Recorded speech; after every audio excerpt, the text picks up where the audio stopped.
Hi guys, are you someone with a history of joint pain in the family? Or you could be someone who has joint pain, especially in your great toe.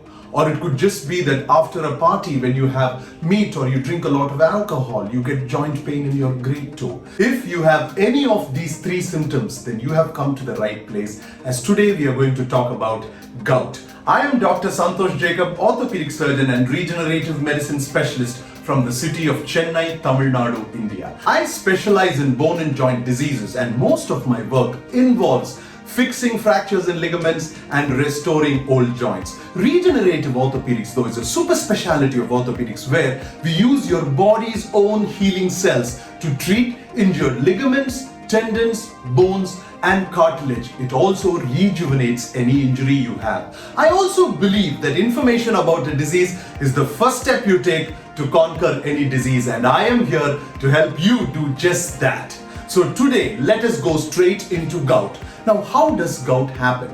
We all need to understand that we are made up of a lot of biological molecules, and we also consume a lot of biological molecules like proteins, minerals, vitamins, collagen, fiber, and nitrogenous bases, with a lot of other molecules also. Now, purines and pyrimidines are nitrogenous bases which are there in our RNA, DNA, and many other tissues. These purines are also there in a lot of foods which we eat, and gout is a problem of purine metabolism. When purines are metabolized, that is, they are processed and excreted in a proper way, then there is no accumulation of a product called monosodium urate. Now, this monosodium urate is what increases in this problem called gout. Now, monosodium urate is measured as uric acid in your blood, but it exists as urate salts in your tissues and in your joints. So when your uric acid increases because of a problem in the purine metabolism, your urate salts increase. So sometimes when your urate salts crystallize in your joints, then you have gouty arthritis. Arth, joint, itis, inflammation, because of this condition called gout, which happens as a result of elevation of monosodium urate, which is seen as uric acid in the blood, and urate crystals in your tissues and joints. And this is what the accumulation of these urate crystals in your tissues and joints is what causes your symptoms of gout. Human beings in general have a very high blood level of urate, close to saturation or crystallization point, compared to a lot of animals or primates, even monkeys. The reason is that we are genetically evolved to have high urate levels, because urate is a naturally produced antioxidant by our body, and high urate levels are actually good for us. But when it increases beyond a certain point, then it causes crystallization in our joints, which causes the gouty arthritis. Now, I want you to know and understand that only 10% of those who have high uric acid levels in the blood will ever develop symptoms of gout. So if 100 people have a high level of uric acid in a blood test, only 10 of them will ever experience symptoms of gout or joint pain. Understanding what are the factors which promote crystallization of the urate inside our joints will help us figure out what to do in order to stop these episodes of pain and inflammation which are happening in our joints due to gout. And for this, we need to take a look at the risk factors, or who is at risk. Any alteration of your body's general pH, or the balance between acidity and alkalinity, could trigger gout. Our body is slightly alkaline, 7.4 pH. Anything which you eat or drink can alter your body's pH, and when your pH changes, it has shown to trigger crystallization in your joints, which could cause gout. So point here, we need to eat stuff which suits our body. If you're eating something new and you feel that you're generally uncomfortable or your system is not accepting it, it probably means that it is affecting your body's pH, the balance between acidity and alkalinity, in a way which your system is not used to. So try avoiding it. This could be a trigger which can cause gout in a lot of people.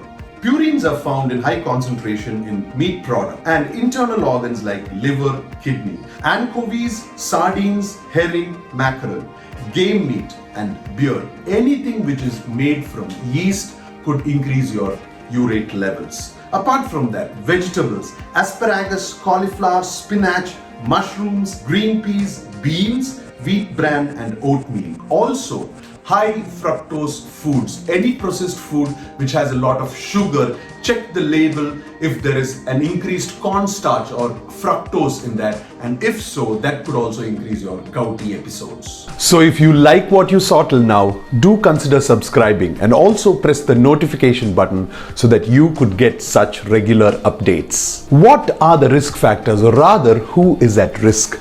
Men who are above the age of 40 and have diabetes and hypertension are at risk, along with women, but they are a particular subset, that is women above 60 who are on diuretics. Now, what are diuretics? Diuretics are basically drugs which are used to facilitate urine formation or removal of water from the body. But these drugs are commonly used for hypertension and for cardiac problems also.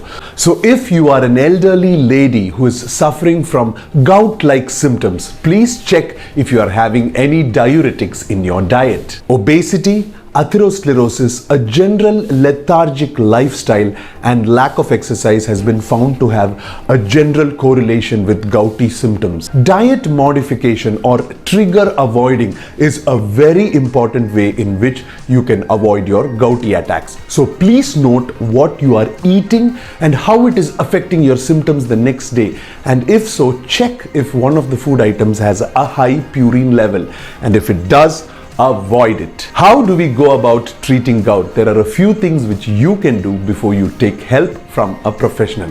One is avoid stress. Anything which you feel is increasing your blood pressure or making you eat without reason, you have to avoid. Avoid alcohol, especially beer seems to trigger episodes of gouty arthritis. 3. Start exercising. Start exercising 20 minutes a day and build it up to 40 minutes a day. Exercise increases your circulation and also helps in the metabolism of monosodium urate or uric acid. 4. Make a meal plan, avoiding any of the foods which contain purine or which trigger your episodes. And 5. Start doing yoga and meditation. Anything which increases oxygenation to your body will definitely reduce inflammation in the body.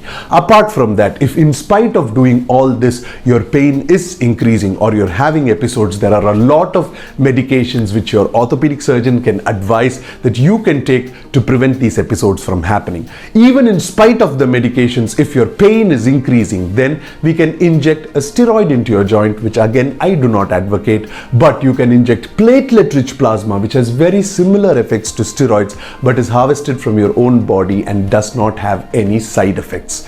I hope this cleared a lot of your doubts on gout. If you're somebody who has had gout, drop in a comment saying how you treated it or how you are treating it, and we will have a discussion about it. Alright guys, see you, bye bye, signing off, Dr. Santosh Jacob.